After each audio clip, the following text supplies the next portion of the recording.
Today I want to talk about shifting people's perceptions because sometimes it happens, right? We make a bad first impression, or people hear something about us and they form an opinion before they even know anything about who we are.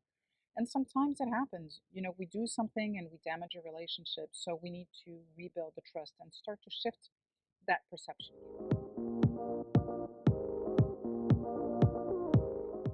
Just to tell you a little story, when I first started in the corporate world, I was part of an elite team that was 5 years into my career, and I ended up um, having some health problems, and I didn't tell anybody about them because it was kind of embarrassing.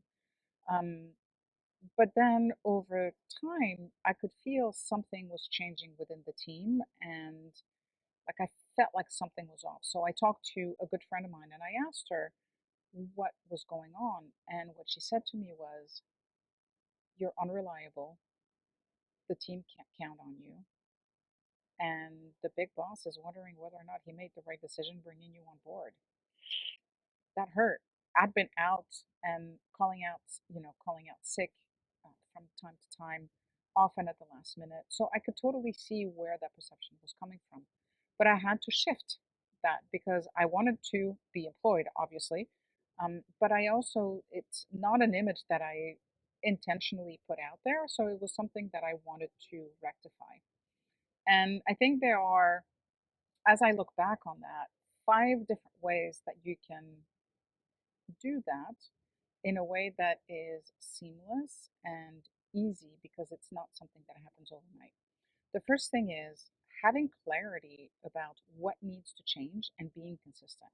So, if you don't know kind of what your endpoint is, if you don't know who you want to be, if you don't know how you want to show up, it's very difficult to change. So, the first step is always about getting clarity in terms of how do you want to proceed, about who do you want to be before you want to know how to proceed, right?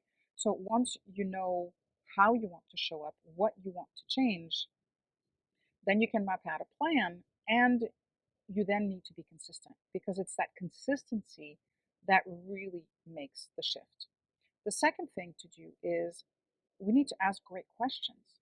If we're not getting feedback from our managers, from our teams, from whoever, then it behooves us to ask the right questions, to ask for honest feedback so that we can understand where we stand, so that we can start to navigate and see how do we want to then move forward, move forward from here. And it's really about asking uh, better questions. It's um, not just kind of surface level, but really try to go a bit deeper to really understand what the underlying thing is that's going on so that we can address the root cause, not just the surface symptoms, right? Then it's about being aware of our own self doubt. And we all suffer from that at one point or another. We all have different degrees of self doubt. Um, but that is harmful as we're trying to shift perception. So, one of the things that I encourage you to do is to go back and maybe make a list of all of the things that you've accomplished in your life. Because if you have that handy, anytime you experience some of that self doubt, you can actually go back and you can say, okay, you know what? I survived this. I did that. I was successful here. And that kind of builds your self esteem and it builds your confidence that, you know what? You've done all of this. You got this. You just need to do the work and, shift the perception that's in right now. The fourth thing that you can do is really take care of yourself first. I know for me, that was the main issue, is that I wasn't taking care of myself and I wasn't sharing what was going on with my health. So people just thought I was off somewhere, goofing off, I guess.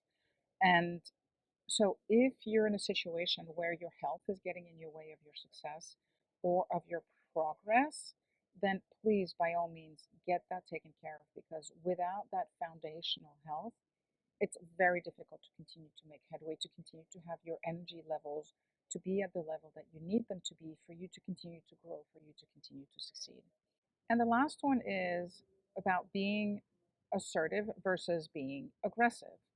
And there are a couple of ways that you can do that. Direct eye contact is one, keeping your body language open so people feel like, it's more of a collaborative environment.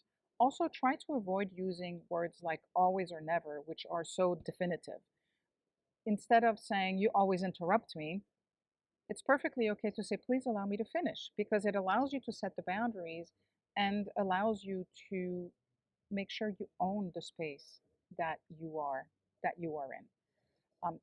And also kind of calibrate where you are and how you're coming across by other people's reactions, right? It's kind of that push and pull thing, where if you are trying different things and people are backing off, or they're, being aggressive, perceived aggressive in return, then maybe there's something, a different way that you can approach it. So that's it.